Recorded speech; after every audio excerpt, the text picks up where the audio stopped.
নমস্কার, আমার YouTube channel Bengal পলিটিক্সে আপনাদের স্বাগত। কত রঙ্গ দেখি দুনিয়ায়, দুনিয়ার জায়গায় শুনতে হবে পশ্চিমবঙ্গে রাজ্যপাল রাজ্যপালের সঙ্গে রাজ্যের সংঘাত এমন এক জায়গায় গিয়ে দাঁড়িয়েছে যে রাজ্যপাল মুখ্যমন্ত্রীর নামে মানহানির মামলা করছে। আবার রাজ্যপালের বিরুদ্ধে কোনোদিন কোনো রাজ্যপালের বিরুদ্ধে আপনারা শুনেছেন কোনো অভিযোগ হয়েছে এরকম? আপনারা কখনো শুনেছেন? ধর্মবীর থেকে, সেই ৬৭ যুক্তফ্রন্টের আমলের ধর্মবীর থেকে শুরু করে হাল আমলের জগদীপ ধনকর পর্যন্ত সকলেই যে কজন রাজ্যপাল এসেছিলেন রাজ্যকে যথাসম্ভব টাইট দেওয়ার চেষ্টা করে গেছে। কিন্তু তারা যেটুকু করেছিলেন প্রশাসনিক এবং সাংবিধানিকভাবে, এই রাজ্যপাল আমাদের সিভি আনন্দ বোস দেখা যাচ্ছে এই সমস্ত কিছু ধার ধারেন। তিনি নবনির্বাচিত ২ বিধায়ক, তাদের বিধানসভায় গিয়ে শপথ বাক্য পাঠ করাবেন। এখন এই সিভি আনন্দ বোসের বিরুদ্ধে যে ২রা মে যে শ্লীলতাহানির অভিযোগ হয়েছিল, সেই অভিযোগের তদন্ত শুরু করেছিল পুলিশ। তারা সিসিটিভি ফুটেজ খতিয়ে দেখা শুরু করেছিল। তবে পুলিশ তদন্ত শুরু করলেও হাইকোর্টের স্থগিতাদেশে কিন্তু তা বন্ধ হয়ে গেছে। রাজ্যপালের বিরুদ্ধে, তিনি যেহেতু সাংবিধানিক প্রধান রাজ্যের, তার বিরুদ্ধে নাকি কোনো তদন্ত হয় না, কোনো অভিযোগ হয় না। যাই হোক, সেই মহিলা আবার সুপ্রিম কোর্টে গেছেন, তিনি এক রিট পিটিশন দায়ের করেছেন সেখানে। এখন তার শুনানি হয় কি না হয় সেটা দেখার, এবং যদি শুনানি হয় তাহলে রাজ্যপালের বিরুদ্ধে সুপ্রিম কোর্ট কোনো রায় দেয় কিনা সেটাও লক্ষণীয়। মজার কথা হলো, এই যে ২ বিধায়ক, সায়ন্তিকা বন্দ্যোপাধ্যায় বরানগরের বিধায়ক উপনির্বাচনে জিতেছেন, আরও একজন উপনির্বাচনে জিতে এসছেন। এরা তো নির্বাচনে বৈধভাবেই লড়ে জিতে এসছেন, তারা তো এমন নয় যে ব্যাকডোর দিয়ে জিতে গেছেন। এই অভিযোগ তাদের বিরুদ্ধে কেউ করতে পারে। এখন এই রাজভবনে সায়ন্তিকা বন্দ্যোপাধ্যায়কে একা গিয়ে শপথ নিতে বলাটা কেন্দ্র করে কিন্তু আবার বিতর্কে জড়িয়েছেন রাজ্যপাল। সায়ন্তিকা যথারীতি রাজভবনে যেতে চাননি। তিনি বলেছেন যে না, বিধানসভাতে এসেই তাকে যেন বা তাদের যেন শপথ বাক্য পাঠ করানো হয়।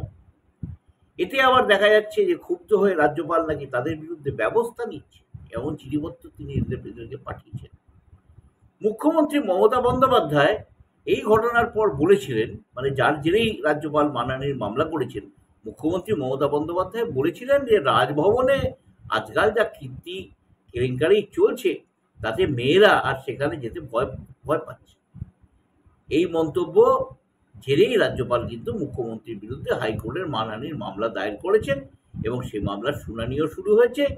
এদিকে তৃণমূল নেতা কুণাল ঘোষ, তিনি কিন্তু রাজ্যপালকে একটি হোটেলে তার কীর্তিকলাপ ফাঁস করার, কোট আনকোট ফাঁস করার ভয় দেখাচ্ছে। এই পরিস্থিতিতে রাজ্যপালের ওপর সরকার এবং বিরোধী দুপক্ষই কিন্তু চোটে লাল। কেন না, এইভাবে রাজ্যপালেরা কখনো কোনো কীর্তিকলাপে জড়িয়েছেন, এদের এই ধরনের ঘটনা কিন্তু ঘটেনি। দেখা যাচ্ছে রাজ্যপালেরা সরকারের বিরুদ্ধে অনেক কড়া পদক্ষেপ নিয়েছিলেন। ধনকরই তো আমাদের এই তৃণমূল সরকারের একদম যাকে বলে জিনা হারাম করে ছেড়েছিলেন, কিন্তু এমন ঘটনা ঘটেনি যে তার বিরুদ্ধে এই ধরনের কোনো মামলা হয়েছিল অথবা তিনি কারোর বিরুদ্ধে মানহানির মামলা করেছেন। বিরোধী পক্ষ কেন তার উপরে বিরক্ত? না, সাংবিধানিক এবং প্রশাসনিক অচলাবস্থার দেখা দিয়েছে, এবং রাজ্যপালের কাজের জন্যই কিন্তু সেটা দেখা দিয়েছে। এবং এই কারণের জন্য কিন্তু রাজ্যপাল যখনই রাজ্য সরকারের বিরুদ্ধে কোনো কঠোর পদক্ষেপ নিতে শুরু করেছিলেন, তখনই কিন্তু রাজ্য সরকার তাকে তার এই কীর্তিকলাপ সমস্ত তুলে ধরে তাকে বেকায়দায় ফেলে দিচ্ছে।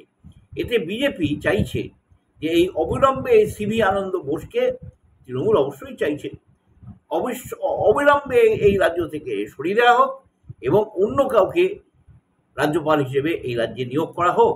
আবার সিভি আনন্দ বোস এখন দিল্লি গিয়ে বসে আছেন, তিনি চোপড়ায় নির্যাতিতের সঙ্গে দেখা করতে যাননি।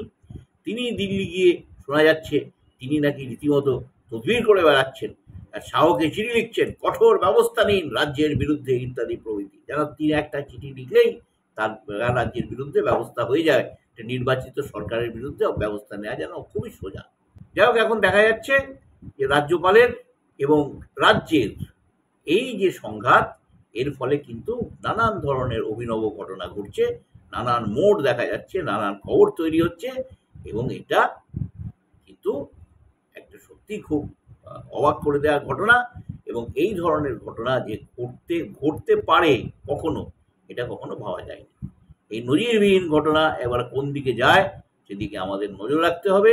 শেষ অবধি কেন্দ্র এই সিভি আনন্দ বোসের বিরুদ্ধে কোনো পদক্ষেপ নেয় কিনা, অথবা তাকে এই রাজ্য থেকে সরিয়ে দেয় কিনা, অথবা তার জায়গায় অন্য কাউকে রাজ্যপাল নিয়োগ করে কিনা, সেটাই এখন দেখা। নমস্কার। আমাদের এই ভিডিও যদি আপনাদের ভালো লেগে থাকে তাহলে লাইক করুন, শেয়ার করুন এবং সাবস্ক্রাইব করুন।